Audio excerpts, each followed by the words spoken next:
రోజు రోజుకు బీఆర్ఎస్ పరిస్థితి మారిపోతుంది. నిమిషానికి నేతలు పార్టీని విడిపోతున్న సిచ్యువేషన్స్ కనబడతా ఉన్నాయి. ఒకప్పుడు బీఆర్ఎస్ అంటే కిక్కిరిసిపోయేది. బట్ ఇప్పుడు ఖాళీగా కనిపిస్తూ ఉందా? అసలు నాయకులు, గెలిచిన నాయకులు, ఓడిన నాయకులు ఎందుకు పార్టీలు వాడుతున్నారు? పార్టీలు మారాల్సినటువంటి అవసరం ఏంటి? గతంలో కేసీఆర్ వ్యూహమే ఇప్పుడు మళ్ళీ కాంగ్రెస్ మొదలుపెట్టిందా? ప్రస్తుతం ఉన్నటువంటి తాజా రాజకీయాలు కావచ్చు, ప్రస్తుతం ఉన్నటువంటి సిచ్యువేషన్స్లో నేతలు, బడా నేతలు కేసీఆర్కి కుడిభుజం ఎడమభుజంలా అనుకున్న నాయకులే పార్టీలు మారుతున్న సిచ్యువేషన్స్లో మరి కేసీఆర్ వ్యూహం ఏం కాబోతా ఉంది? ప్రస్తుతం ఉన్నటువంటి రాజకీయాలపై మనతో మాట్లాడేందుకు ఎర్ల శ్రీనివాస్ గారు మనతో ఉన్నారు. ఆయనతో మాట్లాడదాం. సినిమా ప్రస్తుతం మనం చూస్తే గతంలో కారు కిక్కిరిసిపోయింది, అసలు ఖాళీ లేదు. స్పేస్ లేని కారులో కూడా కుక్కి పెట్టారు నాయకుల్ని. వాళ్ళందరూ బయటికి పోతుర్రా, లేకపోతే స్క్రాప్ను పంపుతున్నారా? స్క్రాపే పోతుంది. ఇప్పుడు మనము వడ్లు వడబోసినప్పుడు ఏమైందంటే ఆ పొల్లు అంతా కొట్టుకుపోతుంటుంది. ఈ అవకాశవాదులు లాంటి వాళ్ళు కూడా కొట్టుకుపోతున్నారు. స్క్రాప్ పోతుంది. నాయకులే పోతున్నారు తప్ప కార్యకర్తలు ఎవరు పోవట్లేదు. నాయకులే పోతుండ్రు, కార్యకర్తలు ఎవరు అసలు సిసలైన ఉద్యమ కార్యకర్తలు, ఉద్యమ నాయకులు ఎవ్వరు కూడా పార్టీని వదిలిపెట్టి పోవట్లేదు. అవకాశవాద రాజకీయాలు చేసేవాళ్ళు, అవసరాల పూర్తి పవర్ జోన్లో ఉండేటువంటి నాయకులు మాత్రమే ఇలా పార్టీని వదిలిపెట్టి పోతూ ఉన్నారు. కాబట్టి అలాంటి వాళ్ళు పోతే మాకు నష్టం ఏం లేదు. ఇలా రాజశేఖర రెడ్డి లాంటి వాడే పార్టీని కనుమరుగు చేయాలని అనుకున్నాడు. ఏమైంది? మేము కనుమరుగు కాలే, అన్న చెప్పిన వాళ్ళు అయినరు, వాళ్ళ పార్టీ అయింది. చంద్రబాబు నాయుడు కూడా అదే అన్నాడు, ఈ పార్టీని కనుమరుగు చేయాలి, కేసీఆర్ని ఖతం చేయాలనుకున్నాడు. మేము ఖతం కాలే, తెలుగుదేశం ఖతం అయింది, చంద్రబాబు నాయుడు ఖతం అయ్యాడు. వాళ్ళ పార్టీకి టూలెట్ బోర్డు అన్నాం, టూలెట్ బోర్డే ఉంది, ఇప్పుడు ఎవరు లేడా. సో కార్యకర్తలు ఎవ్వరు కూడా పోలేదు. కార్యకర్తలు కసి మీద ఉన్నారు, పట్టుదలతో ఉన్నారు. ఇది మా పార్టీ అని ఓన్ చేసుకునేటువంటి తత్వం తెలంగాణ వాదుల లోపల ఉంది. ఎవరైతే వలసవాదులు వచ్చిండ్రో మళ్ళీ వెళ్తూ ఉన్నారు. కాబట్టి వాళ్ళతో లాభం ఏమి లేదు, నష్టం కూడా ఏమి లేదు పోతే. సో గతంలో బీఆర్ఎస్ నాయకులే సవాలు విసిరారు కాంగ్రెస్ పార్టీకి, ఏది దమ్ముంటే మా పార్టీ నుంచి ఒక నాయకులన్నా తీసుకోండి అని చెప్పేసి. ఆ సవాలుకు ప్రతి సవాలుగా కూడా రేవంత్ రెడ్డి ఒక సవాల్ వేశాడు. గాంధీ భవన్ గేట్లు ఓపెన్ చేస్తే ఉన్నటువంటి నాయకులందరూ కూడా కాంగ్రెస్లోకి వస్తారు అన్నటువంటి పాయింట్ని రేజ్ చేస్తూ ఆయన మాట్లాడడం జరిగింది. ఆయన ఎప్పుడైతే గేట్లు తెరుస్తామన్నాడో ఆ గేట్లు తెరిచినప్పటి నుంచి కూడా వలసలు పోతూ ఉన్నాయి. అంటే ఇప్పుడు కాంగ్రెస్ సవాల్ అయితే బీఆర్ఎస్ చేసిన సవాలుకు కాంగ్రెస్ ప్రతి సవాలు సక్సెస్ అయిందనేది చెప్తా ఉన్నారు వాళ్ళు. నేనేమంటున్నా, ముఖ్యమంత్రి గారు ఏం చేయాలంటే, మీరు గేట్లు తెలిసి కండవలు కప్పుకోండు కాదు, మీరు నిధులు పెంచి అభివృద్ధి మీద దృష్టి పెట్టాలి, అభివృద్ధి మీద కాన్సన్ట్రేషన్ చేయాలి. కేసీఆర్ గారు ఎంత చేసిండ్రో దానికి రెట్టింపుగా పనిచేసి పోటీపడి చేయండి, అంతే తప్ప పోటీలు పడి కండవాలు కప్పుకోకుండ్రి. ఇలా మీరు కండవాలు కప్పుకోవడానికి అధికారంలోకి వచ్చిండ్రా, అభివృద్ధి చేయడానికి అధికారంలోకి వచ్చిండ్రా? ఆలోచన చేయాలి ఒకసారి. ఇలా మీరు కేవలం 100 రోజుల పరిపాలన చూస్తే కేవలం కండువాలు కప్పడానికి, కేసీఆర్ గారి మీద అప్రతిష్ట పాలు చేయడానికే ఈ ప్రభుత్వం ఏర్పడ్డట్టు ఉంది, వేరే ఏం పని లేదు. కాబట్టి మీ దృష్టి అభివృద్ధి మీద లేదు. ఇలా టీఆర్ఎస్ పార్టీ నాయకులను గుంజుకునే మీద ఉన్నది. ఇలా మీకు అభివృద్ధిని పెంచాలి, అభివృద్ధి చేయాలనే దాంట్లో మీద లేదు. అవినీతిని పెంచుకోవాలి, కండువాలు కప్పుకోవాలన్న దాంట్లో ఉంది. కాబట్టి ఇవి రెండు పక్కన పెట్టి తెలంగాణ ప్రజలకు ఏవైతే వాగ్దానాలు చేసిండ్రో వాటి మీద దృష్టి పెట్టి, ఇలా నీళ్లు లేవు, ఇలా తాగునీరుకు నీళ్ళు లేవు, సాగునీరుకు నీళ్ళు లేవు. హైదరాబాద్లో కాలిబిందెలతో ఇలా రోడ్ల మీదకి వచ్చే పరిస్థితి కనబడుతుంది. బస్తీలల్లో అసలు 2-3 రోజులకు ఒకసారి నీళ్ళు వస్తూ ఉన్నాయి. వాటి మీద దృష్టి పెట్టుంటే 10 సంవత్సరాల్లో ఏ ఒక్క రోజైనా హైదరాబాదులో తాగునీళ్ళు లేవు, వాటర్ ట్యాంక్ లేదు అనేటువంటి పరిస్థితి చూసినామా? ఇలా వస్తుంది. హైదరాబాద్లో కరెంటు లేదని 10 ఏళ్ళల్లో ఎప్పుడు విన్నామా? ఇలా కరెంటు పోతుంది, ఇలా కాంగ్రెస్ వచ్చింది, కరువు వచ్చింది, కాంగ్రెస్ వచ్చింది, కరెంటు పోయింది, కరెంటు పోతుంది అని అంటుండ్రు. అరే గవి లేకుండా చేసుకోండి. మీరు పొద్దుగాలు లేస్తే ఏం రాజకీయం చేస్తుండ్రు? ఇలా గవి ఏంటి? మీరు రుణమాఫీ అన్నారు, మేము సంతకం పెట్టంగానే 2 లక్షలు ఇస్తారు రుణమాఫీ, అవ్వ అక్క తెచ్చుకోండి అని చెప్పిండ్రు. మీరు ఆ రుణమాఫీ ఎందుకు ఇస్తలేరు, ఎందుకు ఇవ్వలేదు, దాని మీద చర్చ పెట్టండి. రైతు బంధు ఈ రోజు వరకు 3 ఎకరాలకు మించి పడలేదు. 10,000 కాదు, నేను 15,000 ఇస్తాను చెప్పిండు. 10,000కు మించి ₹1 ఎక్కువ వాళ్ళలేదు. ఇలా 3 ఎకరాలకు మించి 1 ఎకరానికి కూడా రాలేదు ఎక్కువ. ఇలా ఆసరా పింఛన్ మేము 2,000 ఇస్తే మీరు 4,000 ఇస్తామని చెప్పిండ్రు. అవ్వాతాతలకు 4,000 ఇస్తా, మీరు డిసెంబర్ 9 తారీఖు కాగానే నేను ఇస్తున్నా, మీరు ఆగండి అని వాళ్ళందరినీ ప్రలోభ పెట్టినాం. మసిపూసి మారడిగాయలు చెప్పిండ్రు, మాటలు చెప్పిండు, గారడి చేసిండ్రు. ఇలా 2,000 రూపాయల పింఛని మించి ₹1 కూడా ఈ 4 నెలల్లో ₹1 ఎక్కువ ఇవ్వలే. అంటే వాళ్ళు 8,000 రూపాయలు నష్టపోయినారు మీరు ఇచ్చిన మాటకు. గృహలక్ష్మి కింద మహిళలకు ₹2,500 ఇస్తామని చెప్పిండ్రు. ఒక్క మహిళకి ఇచ్చిండ్రా 3 నెలల్లో? 4 నెలలు అయింది. 4 నెలలు ఉంటే 2,500 అంటే ₹1,00,000 బాకీ పడ్డారు ఒక్కొక్క మహిళకు. 200 యూనిట్ల 200 యూనిట్ల కరెంటు మేము ఇస్తామని చెప్పిండ్రు. 200 యూనిట్కు 1 యూనిట్ ఎక్కువ కాలినా కూడా మొత్తం కరెంట్ బిల్లు కట్టిపిస్తుండ్రు. అరే మీరు ఇచ్చిన మాట మీద నిరుద్యోగ భృతి అన్నారు. నిరుద్యోగ భృతికి కట్టుబడి ఉన్నారా? ఎందుకు ఇస్తలేరు? ఇలా మాకు అధికారంలో ఉంటే వడగండ్ల వానస్తే 25,000 ఇవ్వాలి, పంట నష్టం జరిగితే 25,000 ఇవ్వాలి, 15,000 ఇవ్వాలని చెప్పిండ్రు కదా. పంట నష్టం జరిగితే ఎంత ఇచ్చిండ్రు మీరు? ఈ రాష్ట్రం ఏర్పడ్డాక ఈ రాష్ట్రంలో ప్రభుత్వం ఏర్పడ్డ తర్వాత, కాంగ్రెస్ ప్రభుత్వం ఏర్పడ్డ తర్వాత 182 మంది రైతులు చచ్చిపోయానండి ఈ రోజు వరకు. ఒక్క రైతును కుటుంబాన్ని పరామర్శించలే. ఒక రైతు కుటుంబానికి రైతు బీమా పడలే. మేము ఎవరన్నా రైతు చనిపోతే ఆ రైతు కుటుంబానికి ₹5 లక్షల ఎక్స్గ్రేషియా ఇచ్చినాం. ఇలా ఎందుకు వేస్తలేరు మీరు? చేతనైతలేదు కదా మీకు. మీరు చెప్పిన దాంట్లో ఒక్కటి అమలు అవుతుందా? వీటి మీద దృష్టి పెట్టమంటే గేట్లు తెరిచినాం మేము, గేట్లు తెరుచుకొని మీరు కండవాళ్ళు కప్పుకొని, మాకు ఒరిగేది ఏం లేదు. ఇలా మాకు ఇది కొత్త కాదు. మా పార్టీ ఫైటింగ్ నేచర్, మీ పార్టీది management nature. So fighting nature ఉన్న పార్టీకి 27న కృతజ్ఞతలు, 28 రోజు రాజీనామాలు, 29లో కొత్త పార్టీలో చేరే నాయకులను ఎందుకు చూస్ చేసుకుంటున్నారు? సరే, తనకు కాదనుకున్నప్పుడు కడియం శ్రీహరిని ఎమ్మెల్యేగా గెలిపించిన తర్వాత కడియం కూతురు కష్టపడి మళ్ళీ ఆయన సీటు కావాలని చెప్తే కడియం కూతురుకి సీట్ ఇచ్చారు. బట్ సీట్ ఇచ్చిన తెల్లారే మళ్ళీ ఎందుకు రాజీనామా చేయాల్సిన అవసరం ఏంటి? అంటే పదవుల కోసమా, రాజకీయ లబ్ధి కోసమా, లేకపోతే వ్యాపార లబ్ధి కోసమా? ఇది కృతజ్ఞత లేని మనుషులు చేసేటువంటి పని. ఇవన్నీ ద్రోహులు చేసేటువంటి పనులు. నిజంగా 2012లో పార్టీలోకి వచ్చిండు, 2014గా ఎంపీని చేసినాం, 2016లో మంత్రిని చేసినాం, డిప్యూటీ సీఎం హోదా ఇచ్చినాం, 2021లో మళ్ళీ రెన్యువల్ ఇచ్చినాం. 2023లో సిట్టింగ్ ఎమ్మెల్యేని కాదని ఎమ్మెల్యే పదవి ఇచ్చినాం, గెలిపించినాం.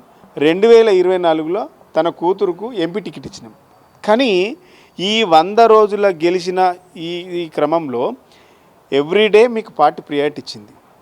మాలాంటి ఉద్యమకారులు, తెలంగాణ వాదులు కొట్లాడి తెచ్చుకొని కేసుల పాలై జైళ్ళ పాలైనటువంటి ఉద్యమకారులను కూడా పక్కన పెట్టి మీలాంటి వాళ్ళకు అందాలం ఇచ్చి అధికారం ఇచ్చి ఇలా మీకు అన్ని అవకాశాలు ఇచ్చింది పార్టీ.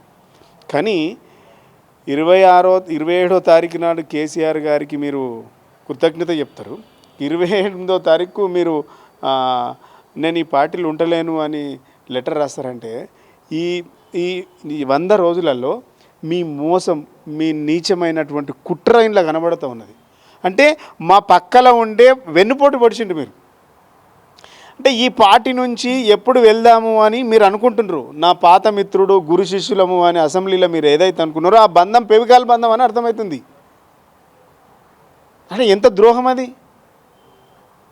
అరే ఇట్లాంటి పనులు చేసినందుకు సిగ్గుతో తలదించుకోవాలి మీరు. ఇలా పార్టీని మోసం చేసినందుకు, ఈ పార్టీని మోసం చేసి పోతుండంటే నీ కన్నతల్లిని మోసం చేసినట్టు కదా. ఇలా మీరు 100 రోజులు మాతో నుండి మీరు పక్కన ఉండి, అంటే మీరు కాటు వేసేదాకా తెలియలేదంటే అసలు మీరు ఎంత విష పురుగులు. ఇలాంటి చీడ పురుగులు ఎక్కడున్న చీడ పురుగులే. కాబట్టి వీళ్ళు ఎక్కడున్న చీడ పురుగులే, తెలంగాణ ద్రోహులు, ఇది రాజకీయ ద్రోహులు, వీళ్ళంతా పవర్ బ్రోకర్సు. కాబట్టి వీళ్ళను ప్రజాక్షేత్రంలో ఖచ్చితంగా ప్రజలు నిలదీయాలి. ఆ గెలిపించినటువంటి కార్యకర్తలు, ప్రజలు, ఓటర్లు అందరూ కూడా నిలదీయాలి. మీకు నిజంగా చిత్తశుద్ధి ఉంటే ఇలా మా పార్టీ పైన ఇన్ని ఆరోపణలు చేసిండ్రు కదా, మీకు దమ్ము చిత్తశుద్ధి ఉంటే ఈ పార్టీ సభ్యత్వానికి రాజీనామా ఎట్లా చేస్తారో ఈ ఎమ్మెల్యే పదవి కూడా రాజీనామా చేసి గెలిచిపోండి. తీసుకున్నట్టయినా కూడా మేము ఒక హెచ్చరిక డిమాండ్ చేస్తూ ఉన్నాం. గతంలో మీరు చెప్పిండ్రు కాంగ్రెస్ పార్టీ నుంచి ఎవరైనా ఎమ్మెల్యే వెళ్తే ఎమ్మెల్యే పదవికి రాజీనామా చేసి మీరు ఆ పార్టీలోకి వెళ్ళాలని చెప్పిండ్రు. లేదంటే రాళ్లతో కొట్టండి, సావుదప్పులు కొట్టాలని చెప్పిండు. ఇలా మీరు సావుదప్పులు కొట్టి తీసుకుంటారా రాజీనామా చేయించి? లేకుంటే రాళ్లతో కొట్టి తీసుకుంటారా? ఇలా మీరు మొదలు పెట్టాలి, మాట మీద నిలబడాలి. ఇలా రేవంత్ రెడ్డి గారికి నేను ఒక ప్రశ్న వేస్తూ ఉన్నా. సో ఇప్పుడు గతంలో 2014 ఉద్యమం ముందు నుంచి మాట్లాడుకుంటే గతంలో ఉద్యమం అనేటువంటి సెంటిమెంట్తో బీఆర్ఎస్ పార్టీ ప్రజల్లోకి వెళ్ళింది. ఇప్పుడు క్లిష్ట పరిస్థితిలో ఉన్న నేపథ్యంలో ఇప్పుడు రైతాంగాన్ని పెట్టుకొని మళ్ళీ రాజకీయం చేసేందుకు మళ్ళీ ఒక రైతు ఉద్యమాన్ని నడిపేందుకోసమే పార్టీ తెరదీస్తుంది అనేది ఇతర నాయకుల ఏదైతే ప్రతిపక్ష పార్టీలు కావచ్చు అధికార పక్ష పార్టీలకు సంబంధించిన నాయకులు చెప్తా ఉన్నారు. సో ఇది వాస్తవమేనా? అంటే రేపటి నుంచి కేసీఆర్ రైతాంగాన్ని రైతులతో మాట్లాడడము, జిల్లా పర్యటనలు ఇవన్నీ కూడా ఒక రైతు ఉద్యమాన్ని క్రియేట్ చేయడం కోసమే అనేది ఒక టాక్. ఇప్పుడు అధికారంలో ఉన్నప్పుడు మీరు కూడా ఇట్లాంటివి చేసిండ్రు, కానీ మేము ఎప్పుడు కూడా మీకు ఏ సమస్య మీద మీకు మాట్లాడడానికి అవకాశం ఇవ్వలే. ఎందుకనంటే ప్రతి సమస్య మీద మేము క్షేత్రస్థాయిలో పరిశీలించి సంక్షేమ ఫలాలు ప్రజలకు అందే విధంగా, ముఖ్యంగా రైతులకు కాళేశ్వరం నీళ్లు ఉద్దేశపూర్వకంగా కిందికి వదిలి కాళేశ్వరం ప్రాజెక్ట్ని ఎండబెట్టిండ్రు కదా. రైతులకు నీళ్ళు ఇవ్వనటువంటి చరిత్ర మీది కదా. పోయిన ఈ 10 సంవత్సరాలలో కాళేశ్వరము నిండుకుండలాగా అనిపించింది. కాళేశ్వరం ప్రాజెక్టు కింద ఏర్పడ్డటువంటి నిర్మించుకున్నటువంటి ప్రతి ప్రాజెక్టు కూడా ఒక నిండుకుండలాగా తలపించింది. ఎండాకాలంలో కూడా మన హెలికాప్టర్లో పోతుంటే ఎండాకాలంలో కూడా పచ్చని పొలాలు కనబడుతుండే. ఇవాళ ఎందుకు ఎండిపోయింది? ఇలా కేసీఆర్ గారు ఎందుకు బయటకు వెళ్తా అంటుండు? ఇలా రైతాంగం ఎందుకు మీరు ఇచ్చినటువంటి వాగ్దానం ప్రకారం నీళ్ళు ఎందుకు ఇస్తలేరు, తాగునీరు ఎందుకు ఇస్తలేరు, సాగునీరు ఎందుకు ఇస్తలేరు? ఇలా రైతుల పొలాలు 5 ఎకరాలు ఉన్నటువంటి వాళ్ళు ఇలా 2.5 ఎకరాలు ఇలా సాగు చేసుకుంటారు. ఆ పరిస్థితి ఎందుకు వచ్చింది? దానికి కారణం మీరు కదా. రైతుల పంటలు ఎండిపోవడానికి కారణం మీరు కదా. ఇలా రైతుల పొలాలు ఎండిపోవడానికి కరెంటు ఇవ్వడంలో విఫలమైంది మీరు కదా. ఇలా ఈ 2 కారణం మీరు. నీళ్ళు లేవు, కరెంటు లేదు. ఇలా గంటకు ట్రిప్ అవుతుంది కరెంటు. ఈ 10 సంవత్సరాలు ఒక్కరోజు కూడా ట్రిప్ అయిందన్న. గతంలో కరెంటు పోతే వార్త, ఇప్పుడు కరెంటు వస్తే వార్త. ఇలా ఈ పరిస్థితి 100 రోజులలో తెచ్చిండ్రు. వ్యతిరేకత మీరు పెంచుకున్నారు. అంటే మీకు రాజకీయం చేయడమే చేతనవుతుంది, మీకు అభివృద్ధి చేయడం చేతనైతలేదు, అమలు చేయడం చేతనైతలేదు. కాబట్టి ఇలా మేము అడుగుతలేం. రేపు రైతులు నిలదీస్తారు, మీరు ఓట్లకు పోతారు కదా. మీ రైతు రుణమాఫీ 2 లక్షలు ఏమైంది? ఇలా రైతు బంధు 15,000 ఇస్తానన్నారు. ఇప్పటి వరకు 3 ఎకరాలకు మించి ₹1 ఎక్కువ ఇవ్వలేదు. 3 ఎకరాలకే పడ్డది, మిగిలిన వాళ్ళకి వాళ్ళే 3 ఎకరాల వరకే పడ్డది. పడ్డోళ్ళకు కూడా 10,000 పడ్డది, 15,000 వాళ్ళే. మీరు ఇచ్చిన వాగ్దానం ఏంది? ఆసరా పింఛను 2,000 మేము ఇచ్చినాం, 4,000 ఇస్తానన్నారు. ₹1 ఎక్కువ వాళ్ళే. జనవరి నెలలో అసలు పెన్షనే ఇవ్వలేదు, ఎత్తేసిరు. అది ఒకటి స్కిప్ కొట్టేసిరు. ఆరోగ్య మహిళ కింద ఏంది మన మహిళలకు ఏం చెప్పిండ్రు? గృహలక్ష్మి కింద 2,500 ఇస్తామని చెప్పిండ్రు. ఇలా 4 నెలలు అయింది, ₹1 ఇవ్వలేదు. 4 నెలలు ఇంటూ 2,500 అంటే ₹1,00,000 బాకీ ఉన్నారు మీరు. ₹2,000 పింఛన్ 4,000 అన్నారు. ₹2,000 ఇంటూ 4 నెలలు అంటే 8,000 బాకీ ఉన్నారు మీకు. ఇట్లా చెప్పుకుంటూ పోతే మీకు చాలా సమస్యలు ఉన్నాయి. మీరు గాడి మీద దృష్టి పెట్టుంటారంటే మేము గేట్లు తెరిచినాం, గేట్లు తెరితేంది ఓపెన్ అవుతుంది, మాకేం కొత్తనా ఇది? మేము పోరాటం చేసిన వాళ్ళము. ఇట్లాంటి వాళ్ళని చాలామంది గెలిపించుకుంటారు. మా నాయకుడు పోయేటోళ్ళు పోతారు. పోయే వాళ్ళకి అప్పీల్ ఏంటంటే ఒక డిమాండ్ ఏంటంటే రాజీనామా చేసి పోండి.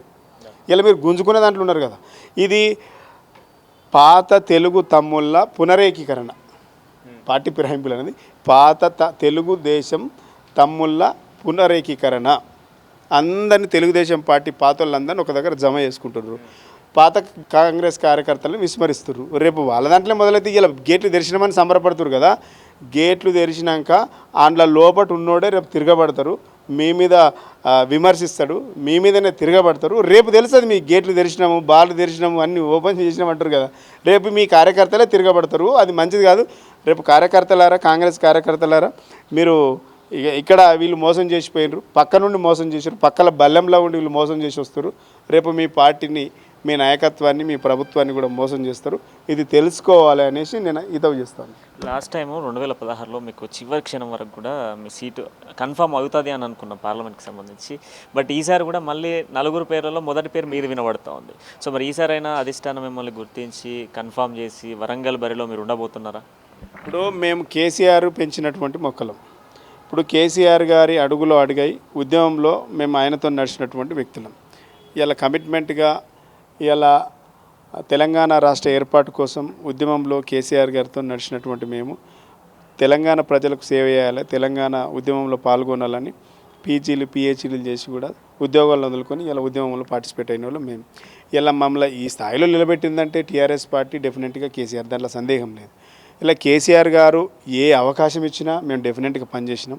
కేసీఆర్ గారు ఎక్కడ పని చేయమని పంపినా, బై ఎలక్షన్ అయినా జనరల్ ఎలక్షన్ అయినా ఏ ఎలక్షన్ అయినా పలానా దగ్గర పోయి పని చేయ బాబు అంటే ఖచ్చితంగా పోయి పని చేసినాం, గెలిపించినాం, మా శాయశక్తిలో కృషి చేసినాం. ఇలా కేసీఆర్ గారి మాటే మాకు శిరోధైర్యం. డెఫినెట్గా మీరు పోటీ చేయాలి, డెఫినెట్గా మీరు నిలబడాలి అంటే ఎక్కడైనా నిలబడతాం, ఏ సీట్లైనా నిలబడతాం. మా కేసీఆర్ గారి మాటే మాకు శిరోధైర్యం.